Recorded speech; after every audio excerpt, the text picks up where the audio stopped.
2 trains, 11 engines, 1 crash, and 1 video. Welcome to the Kismet Train Collision.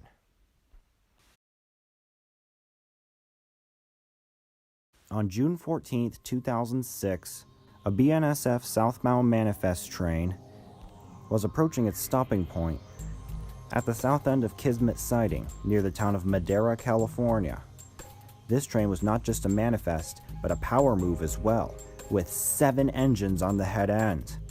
The leader was BNSF-9 4059, then followed by NREX SD50 5473, an XNS unit, which began life as Conrail 6829, a BNSF H1-9 1065, an XBN lease unit FURX SD40-2 8110, BNSF X Santa Fe GP30 2437, XBN SD40-2 7065, and another H1 painted -9 997.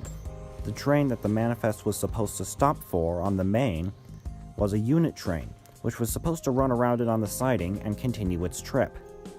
This train had all -9s as power, 4 of them. Leading the pack was BNSF-9 4479, a fake bonnet painted -9 4715, NS-9 40CW 8967, and finally BNSF-9 4576. The northbound 4479 had priority and passed an approach divergence signal shortly before the siding. They thought they were all good, all clear of the manifest. However, they turn the corner and see the light of the other train. As they get closer, they realize that it's moving.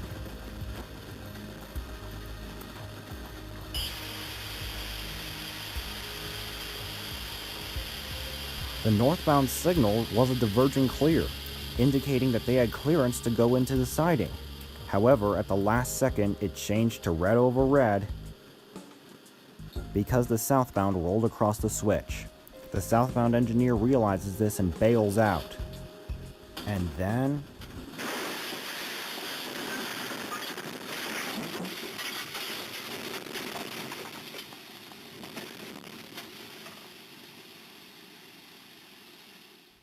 the trains collide head-on, derailing both of them. 4479's event recorder camera blue screens, but still the mic picks up the sound from the derailment. Both lead engines suffered catastrophic damage to their left-hand front sides.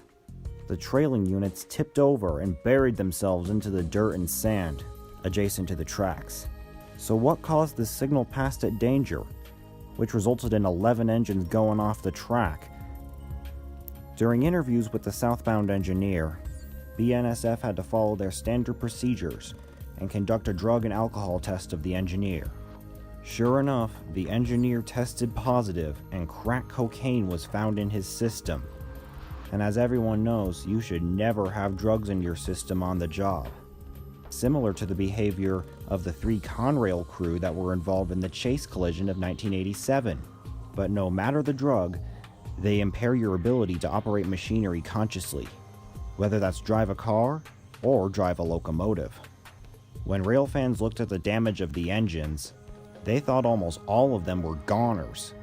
However, it came as a surprise to many when BNSF decided to repair all but 1 of the engines involved. 997 was repaired and painted back into its original H1 scheme. However, it has a slightly different font on its numbers. 1065 was repaired and repainted into the H3 scheme. 4576, similar to 997, was repaired and repainted back into its original paint scheme of H2, and it also has a different font on its number decals. 4715 was repaired but lost its fake bonnet scheme, as BNSF opted to paint it into the newest H3 scheme. However, the biggest shock came when 4059 and 4479 were spotted on the line again, repaired. 4059 looked almost new and had retained its H2 scheme. 4479 was repainted into H3. The SD40-2 survived as well. 8110 was repaired and continued its career as a lease unit, while 7065 was also repaired and continued its career on BNSF. In 2008, however, when BNSF was purchasing their ES-44C4s, they decided to get rid of 7065 and instead sell it to Helm Leasing to continue service as an HLCX lease unit, which only the reporting mark was patched, and it retained its number of 7065. Its career as a lease unit lasted from 2008 to 2013, when in 2013, Norfolk Southern bought 7065 and put it on their roster, numbered 3517. 8967 went back to NS and continued its career as well, although in 2019, it was or will be retired for rebuilding as an AC-44C6M. The unlucky one was the SD-50, NS or NREX 5473, which was the only locomotive from the wreck that was deemed a total loss. It was towed away to a BNSF shop and scrapped. Finally, there is another detail I'd like to point out. This crash was investigated by the FRA and not the NTSB.